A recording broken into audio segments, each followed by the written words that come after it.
मुल्क में कम से कम रोज 10,000 के करीब लोगों की मौतें हो रही हैं।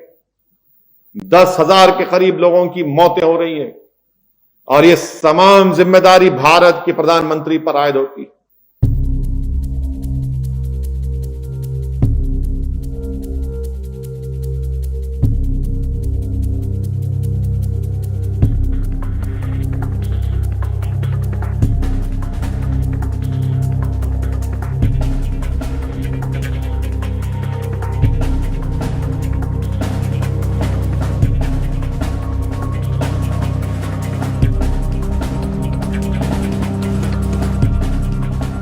भारत के वजीर आजम को इस मुल्क के अवाम से माफी चाहना पड़ेगा कि उनकी हुकूमत की गलती, उनकी हुकूमत की नाअहली, उनकी हुकूमत की ये तमाम गलत प्लानिंग की वजह से आज हमारे मुल्क में ऑफिशियली 4,000 लोग मर रहे हैं।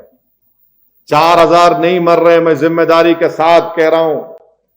नरेंद्र मोदी जानते हैं कि इस मुल्क में कम से कम रोज 10,000 के करीब लोगों की मौतें हो रही हैं। 10,000 के करीब लोगों की मौतें हो रही हैं और ये तमाम जिम्मेदारी भारत के प्रधानमंत्री पर आयद होती है।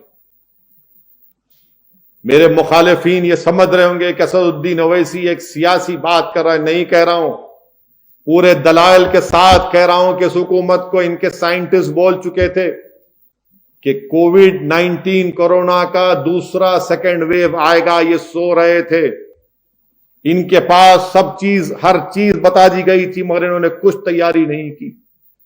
आप बताइए, सुप्रीम कोर्ट के सामने हुकूमत जाकर कहती है, क्या कहती है नरेंद्र मोदी की हुकूमत के? नरेंद्र मोदी, वजीर आजम और Amit Shah home minister oxygen के जिम्मेदार हैं। अगर वजीर आजम और अमित शाह होम ऑक्सीजन के जिम्मेदार हैं तो फिर सुप्रीम कोर्ट ने अलहदा कमेटी क्यों बनाई?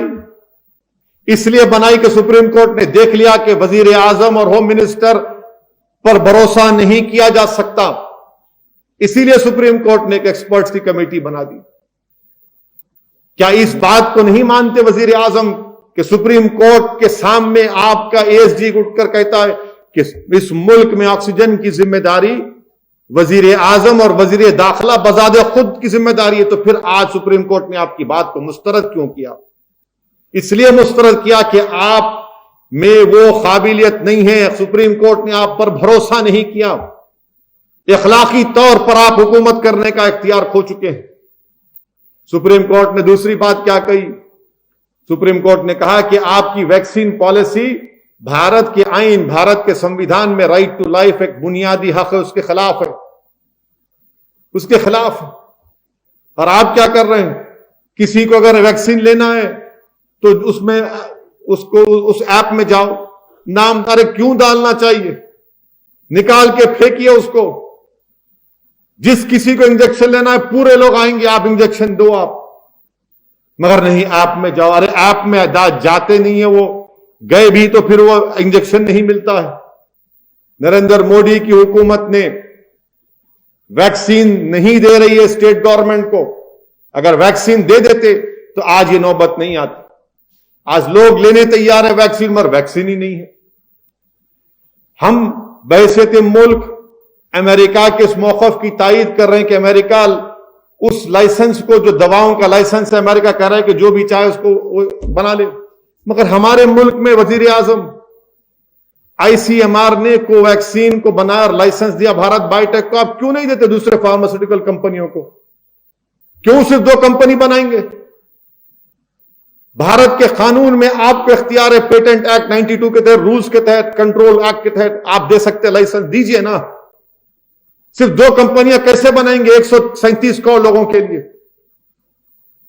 और अगर इस रफ्तार से चलेगा भी काम तो 2 साल लग जाएंगे। 2 साल में कितने लोग मरेंगे, कितने लोग बीमार पड़ेंगे? ये हुकूमत कहां है? हुकूमत गायब है, हुकूमत कुछ नहीं है, हुकूमत कहीं नजर नहीं आ रही है। हुकूमत की नाअहली हमको कब्रिस्तान में, शमशान में दिख रही है। हुकूमत की नाकामी हमको मरने वालों की आहों और उनके सिसकियों में नजर आ रही है। कहीं पर भी कुछ नहीं है। ऑक्सीजन सप्लाई करना गवर्नमेंट ऑफ इंडिया की जिम्मेदारी है और गवर्नमेंट ऑफ इंडिया इसमें सरासर नाकाम साबित हो रही।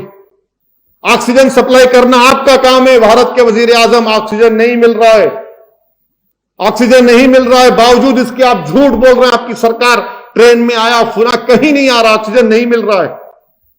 दिल्ली में ऑक्सीजन नहीं है, मध्य प्रदेश में नहीं है, उत्तर प्रदेश में नहीं है ऑक्सीजन, कितनी रियासतों में ऑक्सीजन नहीं है। आंध्रा हुकूमत कह रही है, तेलंगाना की हमारी हुकूमत कह रही है कि हमको 500 मीट्रिक टन दिया जाए। रेमडेसिविर इंजेक्शन नहीं है, वैक्सीन नहीं है। सिर्फ आप बात करेंगे चीफ मिनिस्टर से। इसीलिए भारत के वजीर आजम को भारत के लोगों से माफी